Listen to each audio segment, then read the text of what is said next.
Olá! A automutilação pode ser considerada como toda conduta humana voluntária de agredir o próprio corpo com cortes, queimaduras, perfurações ou qualquer outra forma de violência sem a intenção consciente do cometimento de suicídio. Saber lidar com esses episódios é uma necessidade da sociedade.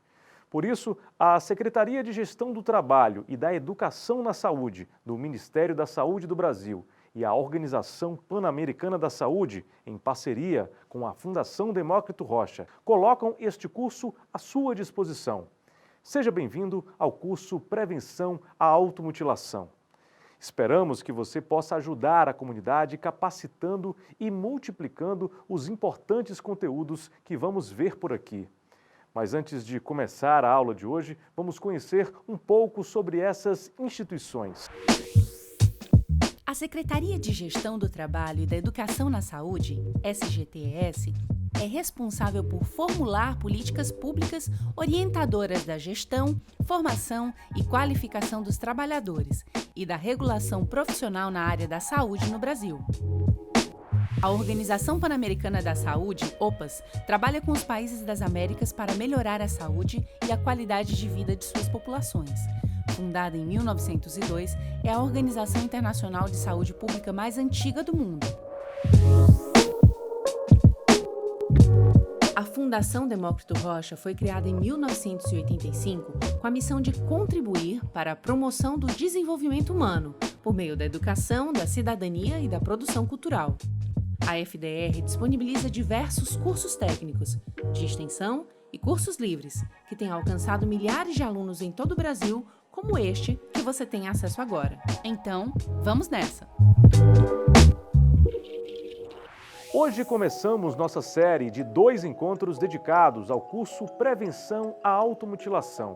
Nesta primeira videoaula, vamos ter noções gerais sobre a automutilação e entender melhor esse tema. O comando da aula de hoje é com a psiquiatra doutora Renata Figueiredo. Na videoaula de hoje, noções gerais sobre automutilação. Olá, tudo bem? Eu sou Renata Figueiredo, médica psiquiatra.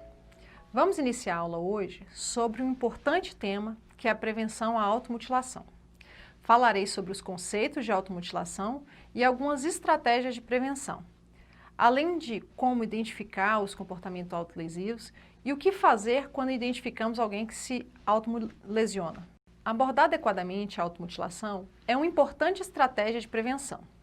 E os ambientes que concentram muitos jovens, como escolas, faculdades, igrejas ou na comunidade como um todo, são ótimos lugares para atuarmos efetivamente. Então, precisamos conhecer o problema, identificar os jovens que padecem com sofrimento emocional, acolhê-los e saber encaminhá-los para tratamento quando necessário. Mas afinal, o que é a automutilação?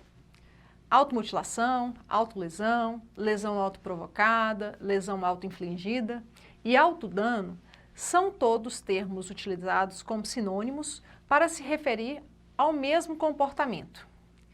Usarei aqui, na maior parte da aula, como também nos fascículos disponíveis no site, o termo automutilação, por ser mais usado e melhor compreendido pela população brasileira. Este comportamento de se machucar compreende a automutilação com e sem intenção de tirar a própria vida.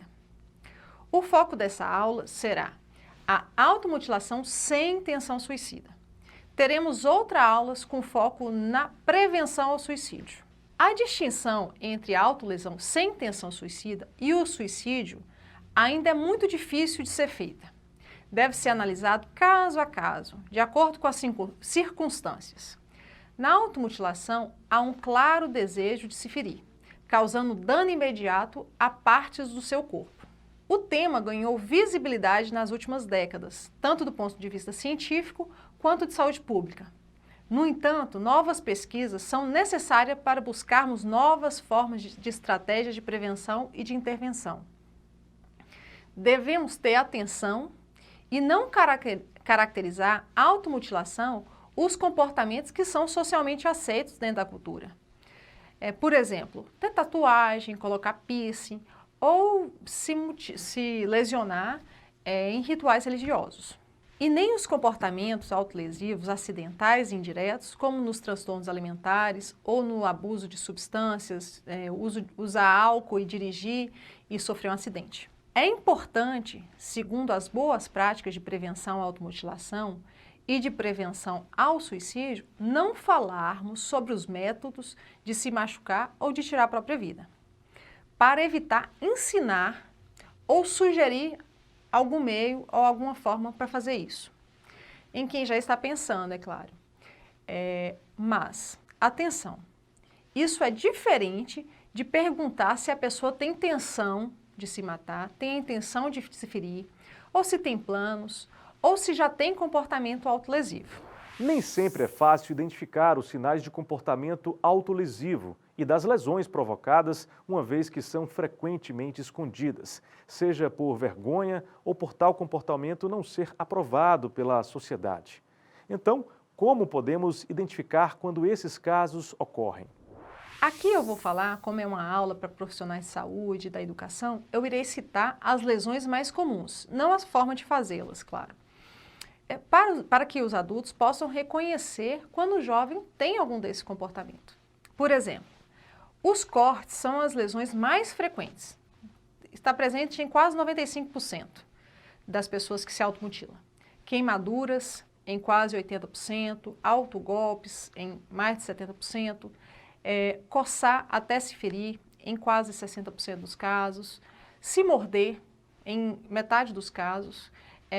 Isso é importante, a questão de se morder, porque muitas vezes isso acontece nas bochechas, que é um lugar que ninguém vê. Outra forma de se ferir é interferir na cicatrização das feridas ou bater a cabeça contra algum objeto. É importante distinguir esse comportamento sem intenção suicida em 3 níveis: a ameaça de suicídio, o pensamento sobre a autolesão e a autolesão em si. A ameaça de suicídio refere-se ao comportamento em que o indivíduo leva o outro a acreditar que há intenção de morrer, mas na realidade não há essa intenção. O motivo desse comportamento ocorrer seria uma forma de comunicar o sofrimento e de buscar ajuda.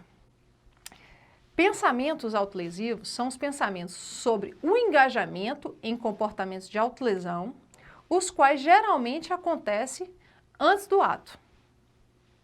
E a automutilação em si, ou a autolesão sem intenção suicida, é a automutilação que varia de acordo com a gravidade das lesões, que pode ser leve, quando as lesões ocorrem com baixa frequência e menor severidade, moderada, quando essas ocorrem com maior frequência e com a severidade um pouco mais grave, às vezes necessitando de auxílio do médico clínico, e grave quando a frequência e a severidade são muito altas, resultando em prejuízo para o indivíduo. No mundo ideal, no melhor dos mundos, a automutilação sempre vai precisar de uma avaliação de um médico psiquiatra. Mas nem sempre isso acontece, nem sempre isso é possível. Mas sempre vai precisar de uma ajuda. A prática da automutilação é um fenômeno prevalente entre os jovens. Tem uma prevalência média de 16,9% em adolescentes. No Brasil, em um estudo de 2018, encontrou uma prevalência de 9,48%. É um comportamento mais prevalente em meninas, com idade de início médio de 13 anos e uma idade de pico aos 16 anos. A prevalência reduz nos adultos, sendo de aproximadamente 6%. Só que na população brasileira adulta, a gente não tem esses dados porque há pouquíssimas pesquisas nessa área. Mas, apesar de já ser grande as taxas, provavelmente as verdadeiras taxas de automutilação na comunidade são bem maiores, em função de muitos jovens ocultar seus ferimentos e nunca receber cuidados clínicos para a sua saúde física e sua saúde mental, gerando subnotificação dos casos. Por que as pessoas se automutilam? A automutilação é um fenômeno bem complexo.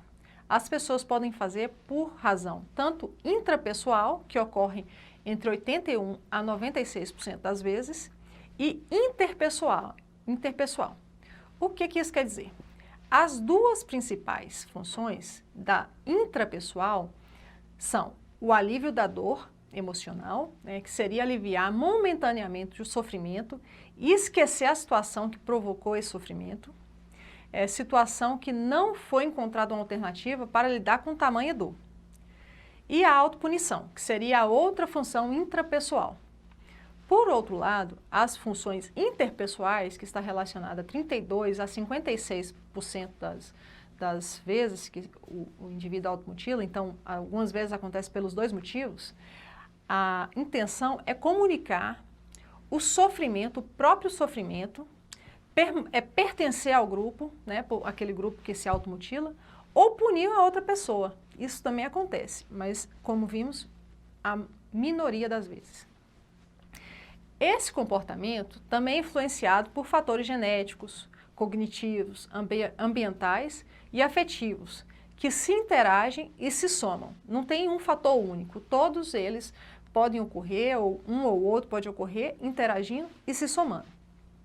Por exemplo, maus tratos na infância e na adolescência, como abuso sexual, emocional e ou físico, negligência, bullying, cyberbullying, crise de sexualidade, abuso de álcool e outras drogas, uso excessivo e indevido de tecnologia, isolamento social, transtornos mentais como os transtornos alimentares, depressão, transtorno bipolar, transtorno de personalidade e transtorno de ansiedade. Tem vários outros a citar, mas esses são os mais importantes nas crianças e adolescentes. E conhecer as funções das automutilação sem intenção suicida auxilia na compreensão do comportamento autolesivo, fornecendo subsídios para a utilização de técnicas de intervenção mais direcionadas e mais efetivas. A automutilação é evitável. Podemos atuar desde a primeira infância, talvez até antes disso, na gestação. Por exemplo, com bom planejamento familiar, uma gestação planejada. Mas, quando isso não é possível, podemos incentivar o fortalecimento do vínculo mãe-bebê. Incentivar um relacionamento saudável com a família e com os amigos, praticar regularmente esportes, atividades físicas em geral, ter uma boa qualidade de sono, contato com a natureza, orientação acerca de autonomia e de limites, ensinar a habilidade de pedir ajuda e para quem pedir ajuda e quando a ajuda é necessária. Ensinar as habilidades sociais e emocionais, com o objetivo de ajudar na regulação das emoções, aumentando a capacidade de se adaptar às novas situações ou aos novos problemas. E como identificar o comportamento autolesivo? Muitas pessoas acham que quem pratica automutilação faz para chamar atenção. Isso é um engano, porque a maioria esconde a ponto de ser extremamente difícil identificar os sinais de comportamentos autolesivos. Por isso é importante observar o uso de vestimentas inadequadas, por exemplo, vestir roupas para cobrir lesões, usar roupa de frio no calor, ou, por exemplo, resistência a praticar atividades físicas que anteriormente era praticada para não vestir short ou camiseta. Aqui eu vou fazer uma observação que serve para identificar tanto os transtornos mentais, mas também eles podem atuar como precipitantes de comportamentos autolesivos. Por exemplo, é preciso estar atento a fatores psicossociais, como isolamento social, impulsividade, irritabilidade, agressividade, baixa autoestima, autocrítica exagerada, autocobrança excessiva, falta de motivação, alteração do sono, dormir quando todo mundo está acordado e vice-versa, transtorno alimentar, que pode ser observado na rotina alimentar. Por exemplo, comer muito, comer pouco, comer muito e não engordar, preocupação excessiva com a qualidade ou a quantidade de alimento ingerido, comer e logo ir ao banheiro. Isso tudo tem que chamar atenção para um possível transtorno alimentar que pode levar a uma automutilação. Perceber a falta ou a diminuição da higiene pessoal.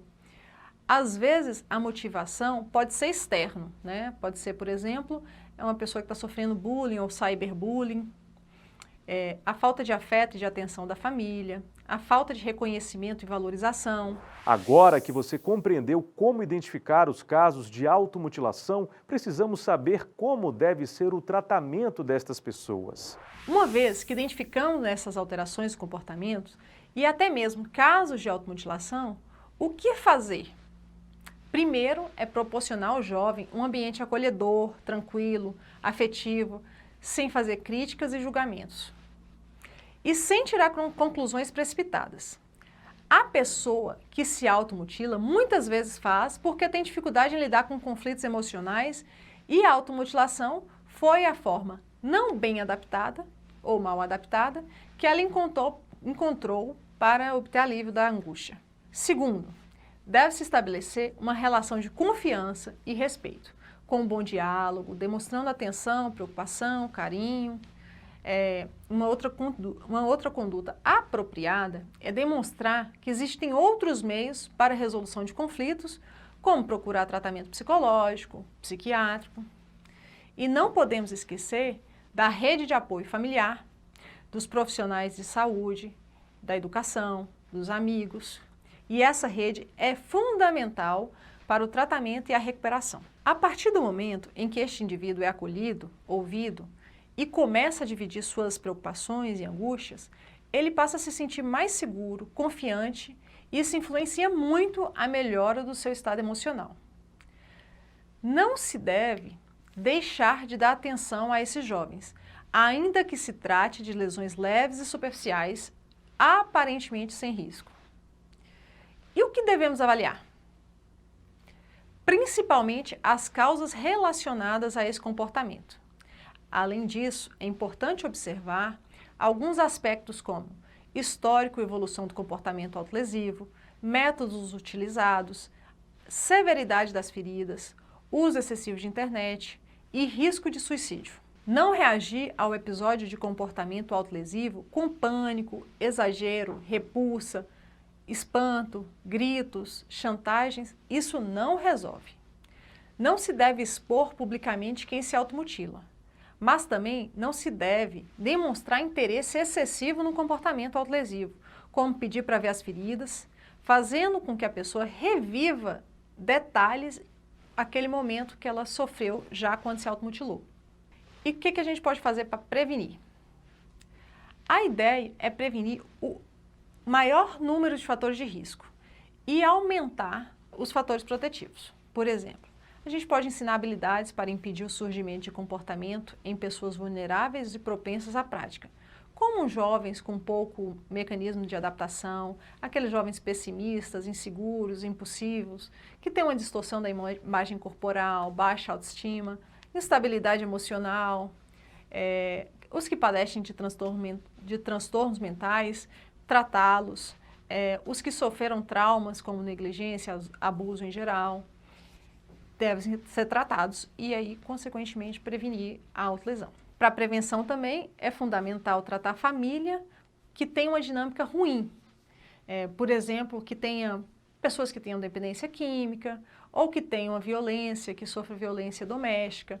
A família é muito importante na relação e no tratamento desses pacientes, dessas crianças e jovens. É preciso abordar estratégias para o reconhecimento de pedidos de ajuda e oferecer tratamentos psiquiátricos e psicológicos. Destaco aqui a importância da psicoeducação, de grupos de apoio que oferecem suporte a pessoas em estado de vulnerabilidade. E como fortalecer os fatores de proteção? Então, melhorar o relacionamento familiar e o suporte social, estimular um estilo de vida saudável, as boas relações interpessoais e de grupo.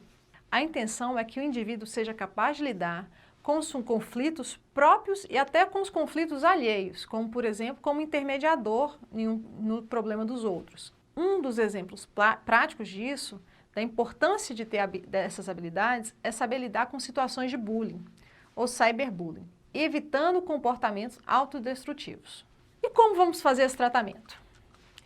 Em qualquer episódio de comportamento autolesivo, é necessário saber lidar com a situação e com o problema.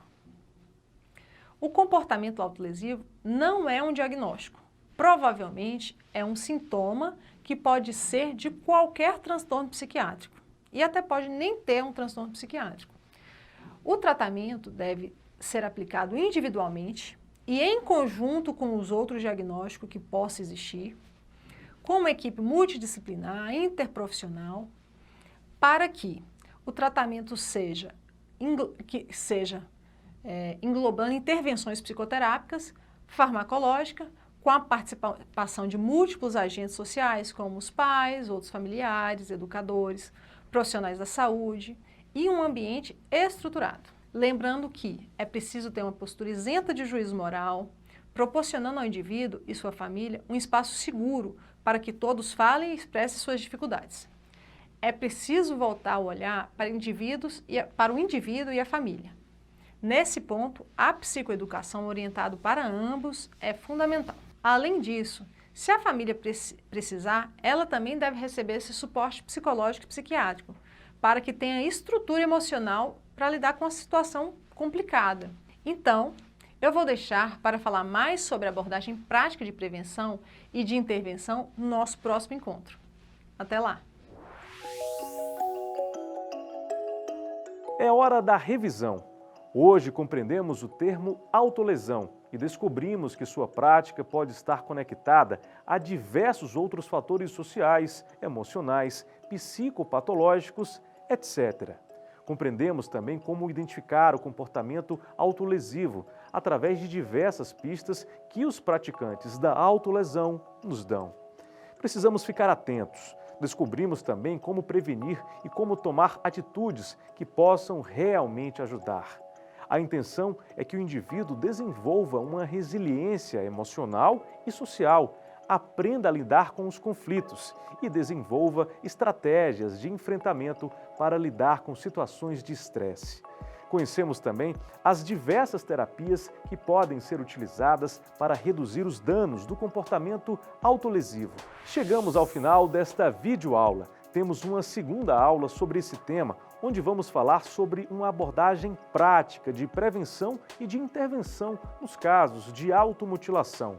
Acesse o seu ambiente virtual de aprendizagem para utilizar nosso material complementar sobre este tema e se aprofunde ainda mais. Até o nosso próximo encontro!